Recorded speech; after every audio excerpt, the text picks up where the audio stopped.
ഫലസ്തീൻ ജനതയ്ക്ക് സഹായവും പിന്തുണയുമായി ഗസ തീരം ലക്ഷ്യമിട്ടെത്തിയ ഗ്ലോബൽ സുമൂദ് ഫ്ലോട്ടിലെ ഇസ്രായേൽ തടഞ്ഞു. 40ഓളം ബോട്ടുകൾ പിടിച്ചെടുത്തു. ഗ്രെറ്റ തുൻബർഗ് ഉൾപ്പെടെയുള്ള 400-ലധികം ആക്ടിവിസ്റ്റുകളെ അറസ്റ്റ് ചെയ്ത് തടങ്കലിലാക്കി. ഗസയിൽ ഇന്ന് മാത്രം 53 പേരെയാണ് ഇസ്രായേൽ സൈന്യം കൊന്നത്. MC നാസർ വിവരങ്ങൾ നൽകാനായി ദുബൈയിൽ നിന്ന് ചേരുന്നുണ്ട്. നാസർ, നമുക്കറിയാം 500ഓളം വരുന്ന ആക്ടിവിസ്റ്റുകളാണ് ഫ്രീഡം ഫ്ലോട്ടിലയുമായി ഗസ തീരത്തേക്ക് പുറപ്പെട്ടത്. ഇപ്പോൾ എന്താണ് അവിടെ നിന്ന് നമുക്ക് ലഭിക്കുന്ന വിവരങ്ങൾ? മുഴുവൻ കപ്പലുകളും ഇസ്രായേൽ തടഞ്ഞു എന്നാണോ?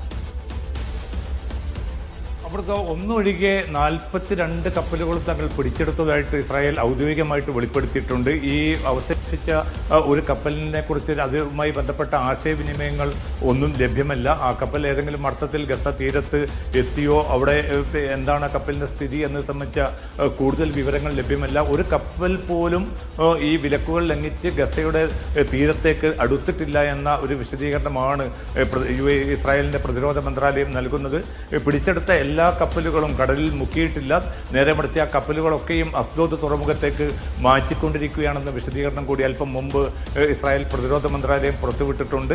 ഏതാണ്ട് 440-ലധികം ആക്ടിവിസ്റ്റുകളെയും സാമൂഹിക പരിസ്ഥിതി പ്രവർത്തകരെയുമാണ് ഈ ഫ്ലോട്ടിലയുടെ ഭാഗമായിട്ട് ഇസ്രായേൽ സേന അറസ്റ്റ് ചെയ്തിരിക്കുന്നത്. അതിൽ ഗ്രേറ്റ തുൻബർഗ് ഉൾപ്പെടെയുള്ള അന്താരാഷ്ട്ര പ്രശസ്തരായിട്ടുള്ള ആക്ടിവിസ്റ്റുകളുണ്ട്.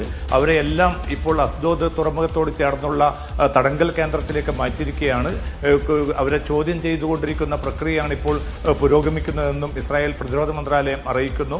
തുടർന്ന് 1-2 ദിവസങ്ങൾക്കുള്ളിൽ ഇവരെ അതാത് യൂറോപ്യൻ രാജ്യങ്ങളിലേക്ക് തിരിച്ചയക്കുമെന്ന് കൂടി ഇസ്രായേൽ വിശദീകരിക്കുന്നുണ്ട്.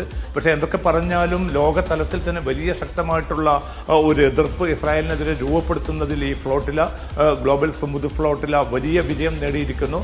കാരണം പിന്നിട്ട് ഒരു മാസമായി നടത്തുന്ന ഒരു പ്രയാണം, ആ പ്രയാണത്തിന്റെ ഭാഗമായിട്ടാണ് ഈ കപ്പലുകൾ ഇന്നലെ രാത്രിയോടുകൂടി മെഡിറ്ററേനിയൻ തീരത്ത്, ഗസ തീരത്തോട് ചേർന്ന് എത്തിച്ചേർന്നത്. അവിടെ 20 പടക്കപ്പലുകളും 100 കണക്കിന് ബോട്ടുകളും നിരവധി നാവികസേന ബറ്റാലിയനുകളും അണിചേർന്നുകൊണ്ടാണ് ഈ ബോട്ടുകൾ പിടിച്ചെടുക്കാനുള്ള പ്രക്രിയ ആരംഭിച്ചത്.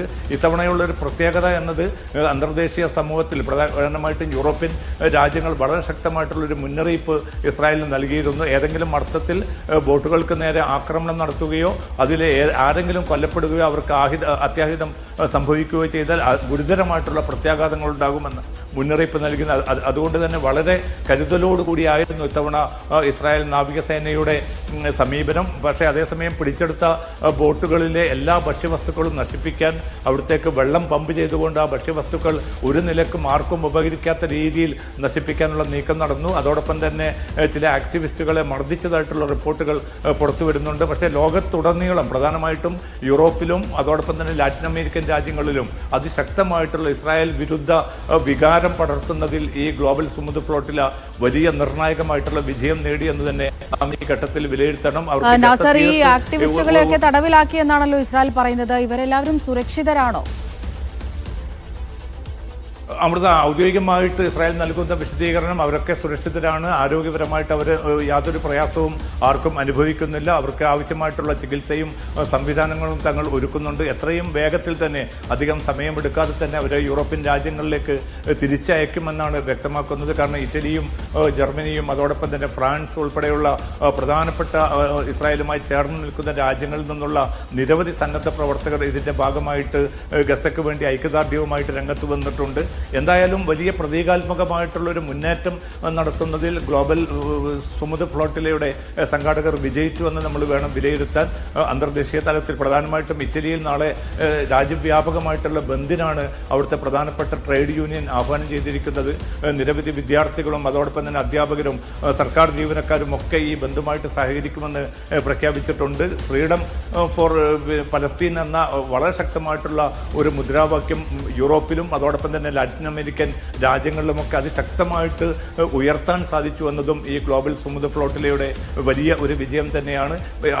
ഈ ചെറിയ ബോട്ടുകൾക്ക് പോലും ഈ വിലക്കുകൾ ലംഘിച്ച് ഗസ തീരത്തോട് അടുത്തെത്താൻ സാധിക്കുമെങ്കിൽ എന്തുകൊണ്ട് രാജ്യങ്ങൾക്ക് അവരുടെ കപ്പലുകൾ പോലും വിട്ടയച്ചുകൊണ്ട് ഈ ഗസയിലെ ദുരിതം അനുഭവിക്കുന്ന ജനങ്ങൾക്ക് സാന്ത്വനം പകരാൻ സാധിക്കുന്നില്ല എന്ന വളരെ കൃത്യമായിട്ടുള്ളൊരു രാഷ്ട്രീയ ചോദ്യം കൂടിയാണ് ഈ ഗ്ലോബൽ സുമൂദ് ഫ്ലോട്ടില ഉയർത്തിയിരിക്കുന്നത്.